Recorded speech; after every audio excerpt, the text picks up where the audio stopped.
হুসাইন একবার বিশ্বনবীরে প্রশ্ন করলেন, নানা মানিল আমজাদ ইলাল্লাহ, বলেন তো নানা আল্লাহর কাছে কে বেশি দামি, আপনি নাকি আমি? বিশ্বনবী বললেন, হুসাইন আনাল আমজাদ, আমি বেশি দামি। হুসাইন বলল, নানা জি আমি মানি না, আমি মানি না নানা। কেমন করে আপনি আমার চাইতে বেশি দামি হন?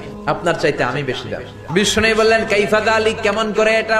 হুসাইন বলল, নানা জি তাহলে বলেন তো আপনার আব্বার নাম কি?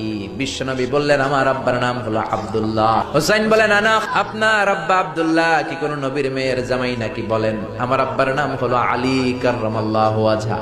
আমার আব্বা হলো শেরে খোদা, দুনিয়ার সব কাফির মুশরিকদের জন্য আল্লাহ আমার আব্বারে বাঘ বানিয়ে পাঠিয়েছে। বিষ্ণু বললেন, তাই তো? আবার হুসাইন প্রশ্ন করলেন, নানা বলেন তো আপনার আম্মার নাম কি? বিষ্ণু বললেন, আমার মায়ের নাম আমিনা।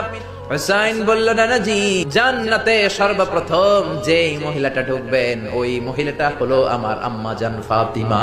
বিশ্বনবী কোনো কথা বলেন না। হুসাইন আবার প্রশ্ন করলেন, নানা বলেন তো আপনার নানার নাম কি? বিশ্বনবী বললেন, আমার নানার নাম হলো ওয়াহাব ইবনে আব্দে মানাফ। হুসাইন বলে, নানা আপনার নানা ওয়াহাব রে কে চিনে? আর আমার নানারে চিনে না এমন কোন মানুষ পৃথিবীতে নাই। এই হলো আমার নানা। এবার বলেন কে দামি? বিশ্বনবী আর ধৈর্য ধারণ করতে পারেন না, ধা ধা করে চোখের পানিগুলো ছেড়ে হোসেনকে বুকের মধ্যে জড়িয়ে ধরেন আর বলেন, হোসেন তুমি ঠিকই বলেছো, আসলে আমি নবীর চাইতে তোমার দাম আল্লাহর কাছে কোটি কোটি গুণ বেশি।